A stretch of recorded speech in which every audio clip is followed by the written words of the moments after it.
Hey hello guys, welcome to mini blog. ನಾನಿವಾಗ ಮುಂಬೈಗೆ ಹೋಗ್ತೀನಿ.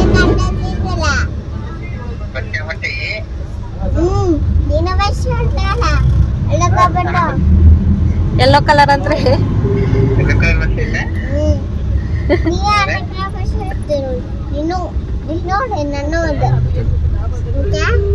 ನೀನು 5:30 ಬಸ್ ಇತ್ತು ಇಲ್ಲಿಂದ. ಆ್ಯಂಡ್ ನೈಟ್ ಊಟ ಎಲ್ಲ ಮಾಡಿದ್ವಿ. ಆ್ಯಂಡ್ ಮಾರ್ನಿಂಗ್ ಇದು. ಸೊ ಮಾರ್ನಿಂಗ್ ಕ್ಯಾಬ್ ಬಂದಿತ್ತು ಪಿಕಪ್ ಮಾಡೋದಕ್ಕೆ ಅಂತ ಹೇಳಿ. ಸೊ ಇವಾಗ ರೆಸಾರ್ಟ್ಗೆ ಹೋದ್ವಿ. ಸೊ ಅಲ್ಲಿ ಅವಲಕ್ಕಿ ಮತ್ತು ವಡಾಪಾವ್ ತಿಂದ್ವಿ. ಮುಂಬೈಯಲ್ಲಿ ಫೇಮಸ್ ಅದೇ ಅಲ್ವಾ. ಸೊ ಅದಾದಮೇಲೆ ಮತ್ತು ಮಧ್ಯಾಹ್ನ ಎಲ್ಲ ಆಗಿತ್ತು, ಸ್ನಾನ ಎಲ್ಲ ಮಾಡ್ಕೊಂಡ್ವಿ ಎಲ್ಲರೂ. ಅದು ಅಷ್ಟೇ ರೀಚ್ ಆಗಿದ್ದು ನಾವು ಟೈಮಿಂಗು. ಅದಾದಮೇಲೆ ಇವ್ರು ಕೂಡ ಅಷ್ಟೇ ಮಧ್ಯಾಹ್ನ ಆಫೀಸ್ಗೆ ಹೋದರು.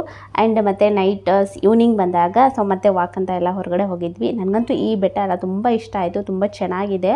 ಸೊ ಅದಾದಮೇಲೆ ಮತ್ತು ಅಗೇನ್ ಸ್ನ್ಯಾಕ್ಸು ಮತ್ತು ಟೀ ಎಲ್ಲ ಕುಡಿಯೋಕ್ಕಂತೆ ಅಲ್ಲೇ ರೆಸ್ಟೋರೆಂಟಿಗೆ ಹೋಗಿದ್ವಿ. ಸೊ ಸ್ನ್ಯಾಕ್ಸು ಊಟ ಎಲ್ಲ ಆಯಿತು. ಸೊ ಇವಾಗ ಮಳೆ ಇದೆ ತುಂಬ. So good night.